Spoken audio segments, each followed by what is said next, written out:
ఈరోజు మీకొక మంచి చిన్న కథను పరిచయం చేస్తాను. ఈ కథ పేరు కాగితం ముక్కలు గాజు పెంకులు. రచయిత బుచ్చిబాబుగారు.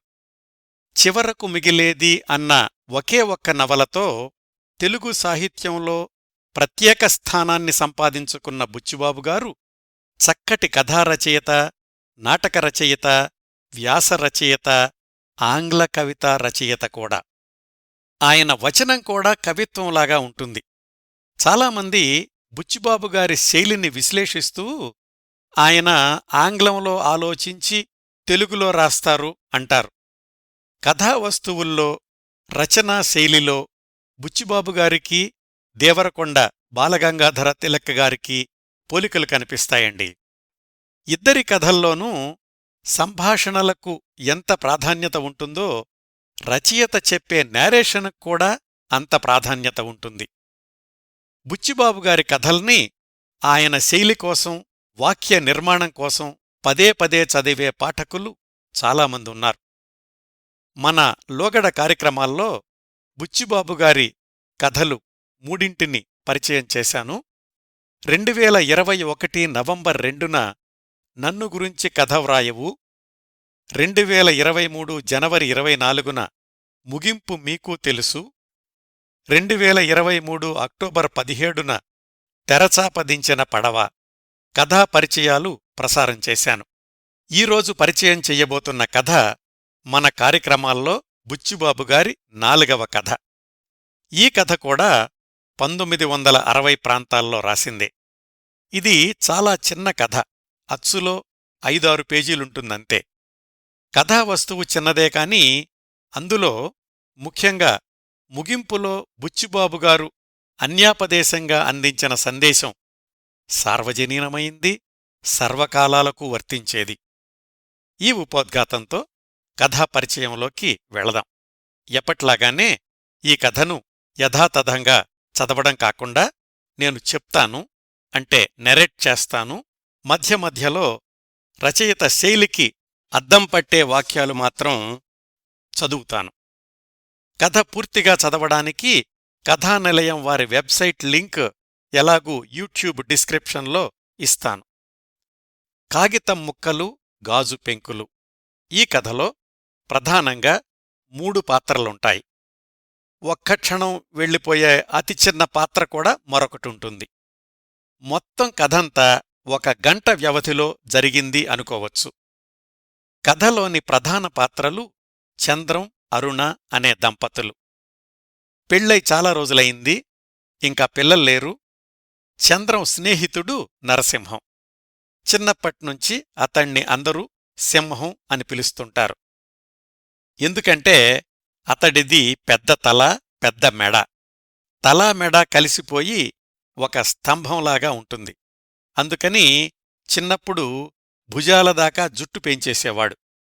ఆ పొడవు జుట్టు నుదుటిమీద పడినప్పుడల్లా చేతుల్తో వెనక్కి తోసుకుంటూ చూడ్డానికి భయంకరంగా ఉండేవాడు. అందుకే సింహం అన్న పేరు స్థిరపడిపోయింది నరసింహానికి. చంద్రం, సింహం కలిసి చదువుకున్నారు. తరువాత సింహం ఆర్మీలో చేరాడు, చంద్రం ఏదో ఉద్యోగంలో స్థిరపడిపోయాడు. మిలిటరీలో చేరాక జుట్టు కత్తిరించుకోక తప్పలేదు సింహం. పెద్ద తలతో కాస్త విచిత్రంగా కనిపించడం మొదలయింది అప్పట్నుంచి. చాలా సంవత్సరాల తర్వాత మిత్రుడు చంద్రం దంపతుల్ని చూడ్డానికొచ్చాడు మిలిటరీలో పనిచేసే సింహం. 4 రోజులు వాళ్లతో గడిపి వెనక్కెళ్ళిపోతున్నాడు. సింహాన్ని ట్రైన్ ఎక్కించడానికి స్టేషన్కొచ్చాడు చంద్రం. ఇక్కడ మొదలవుతుందండి కథ. రైలు పెట్టెల అమరిక, అది రావడం వెళ్లడం ఎలా ఉంటుందో మొదటి పేరాలో చెప్తారు రచయిత. పాత పెట్టెల్ని తగిలించుకున్న కొత్త ఇంజన్ ఎప్పుడూ ఖచ్చితమైన సమయానికొస్తుంది అక్కడికి. కదలడం, వేగం పుంజుకోవడం ఒక్కటే. అందుకే ఆ రైలు రావడం వెళ్లడం అంతా కూడా ఒక కలలాగా ఉంటుంది. ఈ రైలు ఇంజన్కి నాలాగే తలకాయ లేదు కదూ అన్నాడు సింహం. తల పెద్దగా ఉంటే భుజబలం ఉండదట, కాని ఈ రైలు ఇంజన్కి అదుంది అన్నాడు చంద్రం. సింహం మరిన్ని సరదా కబుర్లు చెప్పడానికి సమయం ఇవ్వకుండా రైలు కూతేసింది.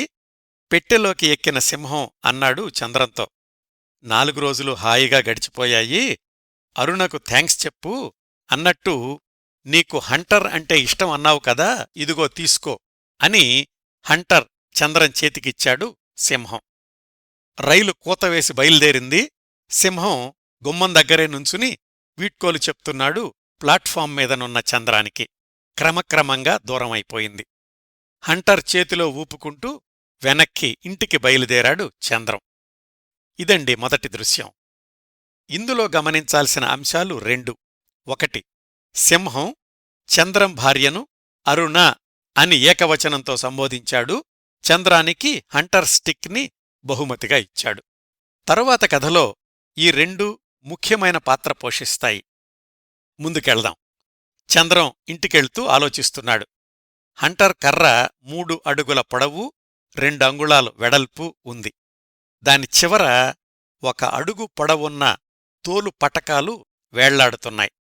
ఎవరైనా ఆ హంటర్తో కొడితే వీపుమీద వాతలు తేలాల్సిందే. చంద్రం ఆలోచనలు సింహం మీదకి మళ్ళాయి. సాధారణంగా మిలిటరీలో పనిచేసేవాళ్లు కరుకుగా ఉంటారంటారు. కాని సింహం అరుణ వల్లనేమో ఇంట్లో నమ్రతగా, నాజూగ్గానే ఉన్నాడు. బహుశా అది నటన అయ్యుండొచ్చు కూడా. అయితే చంద్రానికి సింహానికి చాలా ఏళ్లు స్నేహం ఉన్నప్పటికీ డబ్బు వల్లనో, హోదా వల్లనో, సంసారం వల్లనో కాని వాళ్ళిద్దరి మధ్య ఏదో పల్చటి తెర ఉన్నట్లు అనిపించింది.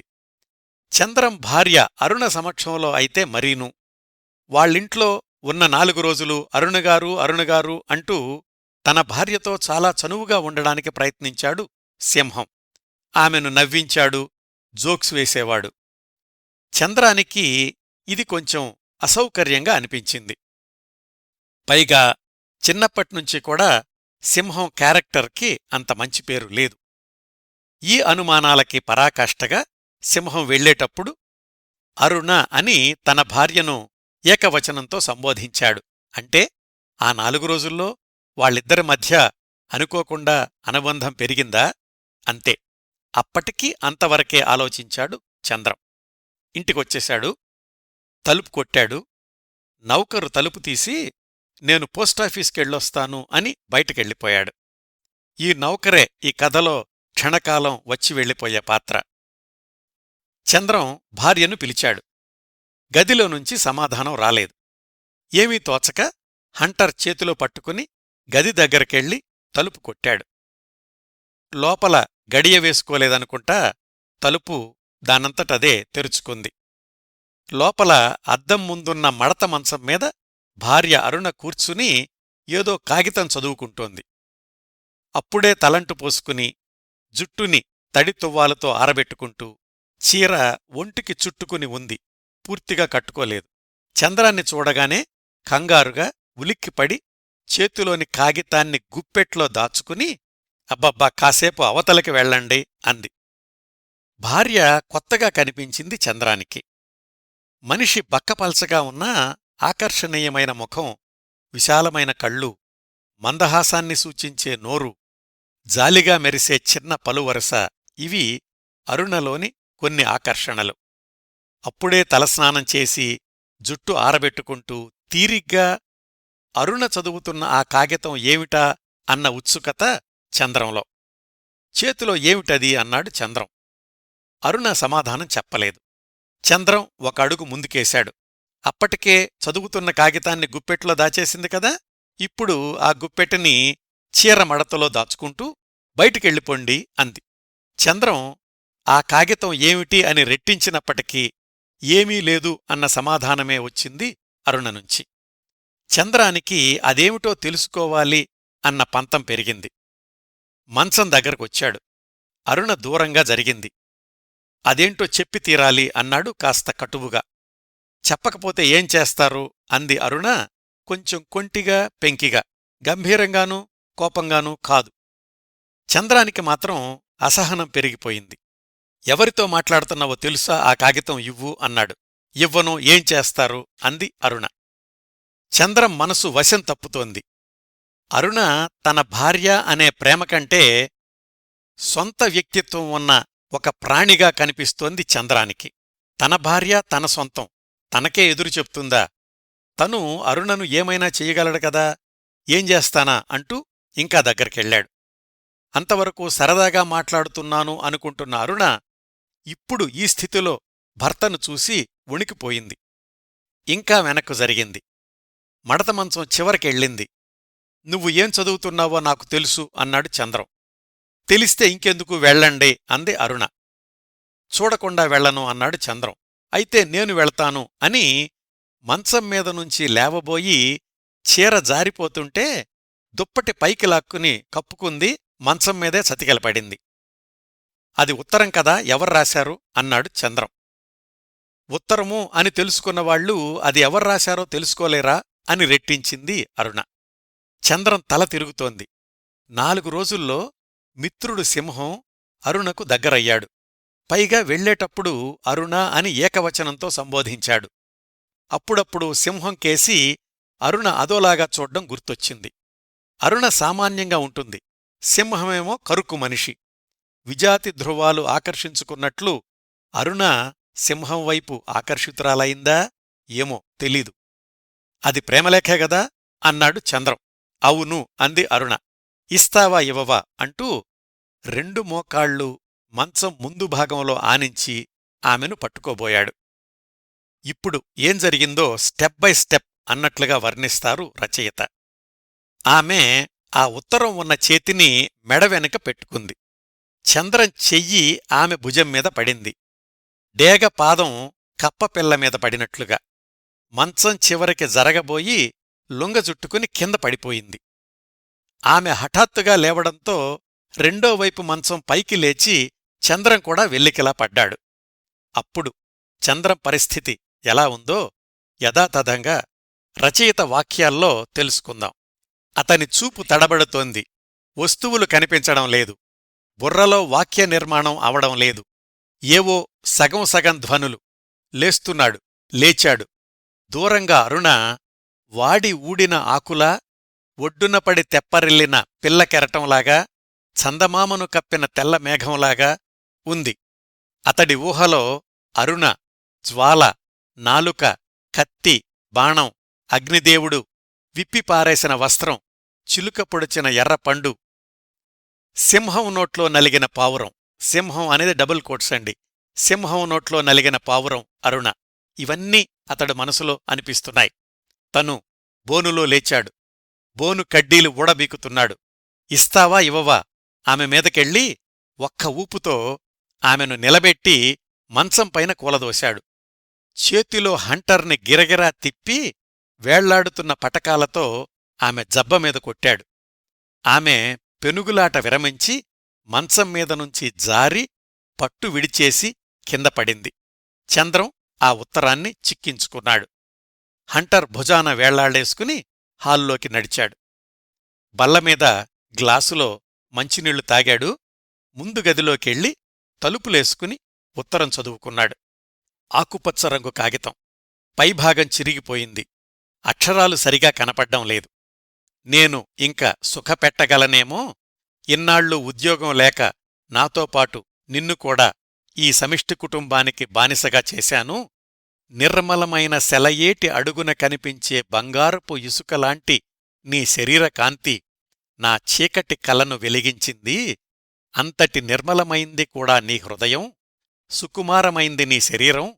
ఏటికి అటూ ఇటూ గట్లంట ముళ్లపొదలు, పెద్ద పెద్ద చెట్లు, ముసలివై ఊగిసలాడి కొన ఊపిరితో భూమిని అంటిపెట్టుకున్న ఆ చెట్లలాంటి నా జీవితానికి ఆ ఏరు మెల్లగా నృత్యం చేస్తూ, సున్నిత కంఠంతో గానం చేస్తూ ప్రవహిస్తుంటే చూసి ఆనందించడం తప్ప పరమావధి లేదు. అన్ని నదులు ఎప్పుడో ఒకప్పుడు ఒకచోట సముద్రంలో పడాల్సిందే అన్నాడు ఒక కవి. ఇప్పుడు ఆ సమయం వచ్చింది. నాకు ఉద్యోగం దొరికింది. నీకు ఉయ్యాలంటే ఇష్టం కదూ. మనుష్యులు లేని ఏకాంత లోయలలో 2 శిఖరాలకి మధ్య తగిలిద్దాం ఆనందం అనే ఉయ్యాలని. సిగ్గుతో దూరంగా వెళ్లని పిల్లవాయువు ఆ ఉయ్యాలని ఊపుతుంది. చెట్ల ఆకులు సంతోషానికి తట్టుకోలేక మన మీద ఊడిపడి మన ఆనందాన్ని పంచుకుంటాయి. అరుణా, కొండ వెనక నుంచి ఒక్కసారి నీ మోము వెలిగించే ప్రభాత కిరణం, నీ స్నానం కోసం వేచి ఉన్న అడవి కొలను మనకోసం ఎదురుచూస్తూ ఉన్నాయి. తరువాత అక్షరాలు కనపడలేదు, సంతకం కూడా లేదు. అదండి అరుణ చేతిలోని ప్రేమలేఖ సారాంశం. ఇప్పుడు కథలో అసలైన మలుపు చెప్తారు రచయిత. ఆ ఉత్తరం చంద్రం రాసిందే. ఎప్పుడో పెళ్ళైన కొత్తలో ఉద్యోగం వచ్చాక అంతవరకు సమిష్టి కుటుంబంలో ఉన్న భార్యకు రాసిన ఉత్తరం అది. ఎప్పుడో భర్త రాసిన ఉత్తరాన్నే అరుణ ఇప్పుడు చదువుకుంటోంది. చంద్రం ఒక్క క్షణం షాక్ తిన్నాడు. హాస్యంగా ప్రారంభమైన వాళ్ళిద్దరి మధ్య సంభాషణ హింసతో ముగిసింది. బహుశా భార్య ఆ ఉత్తరాన్ని చదివి ఇప్పటి దాంపత్యంలో కోల్పోయిన ఆనందాన్ని మళ్లీ పొందుతోందేమో. గతించిన కలల్ని గుర్తుచేసుకుంటోంది. గతకాలపు స్మృతుల్ని మళ్లీ ఊహల్లో సృష్టించుకుని రహస్యమైన అనురాగం పొందుదామని ఏకాంతంగా గతంలోకి బయల్దేరుతుంటే తను వర్తమానం అనే హంటర్తో అరుణను బలిపశువుని చేశాడు. ఆమె స్వప్న జగత్తుని ధ్వంసం చేశాడు.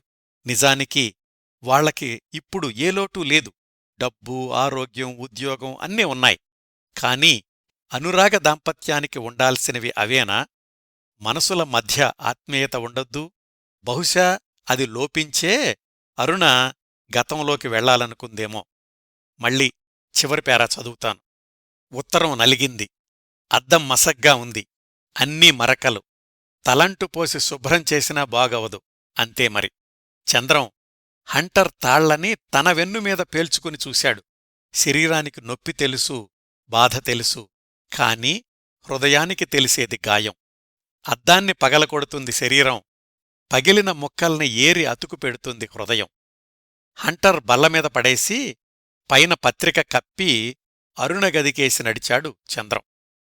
ఆ పత్రికని హంటర్ని పూర్తిగా కప్పేటందుకు సర్దుతున్నప్పుడు ఒక కన్నీటి బిందువు పడి అక్కడ తడిసింది. ఒక్కటే బిందువు ఉంది. పగిలిన వాటిని అతుకుపెట్టే జిగురులాంటిది. అది కాస్తా ఇప్పుడు పడిపోయింది. అంతేనండి, కథ అయిపోయింది. ఇది చంద్రం అరుణల కథ మాత్రమే కాదు. సంవత్సరాలు జరిగిన కొద్దీ బతుకుల్లో సున్నితత్వాన్ని కోల్పోయి యాంత్రికమవుతున్న దాంపత్యాల అన్నింటి కథ. బుచ్చిబాబుగారు సుమారు 65 సంవత్సరాల క్రిందట రాసినా ఈనాటికి ఏనాటికీ వర్తించే కథ. మనుషుల మధ్య, మనసుల మధ్య అసలైన అనుబంధం, శాశ్వతమైన అనుబంధం నిలవాలి, పెంపొందాలి, సదా కొనసాగాలి. అది లేనప్పుడు భార్యయినా భర్తయినా ఒకనాటి ఆనందాన్ని గుర్తుచేసుకుంటూ ఉంటారు.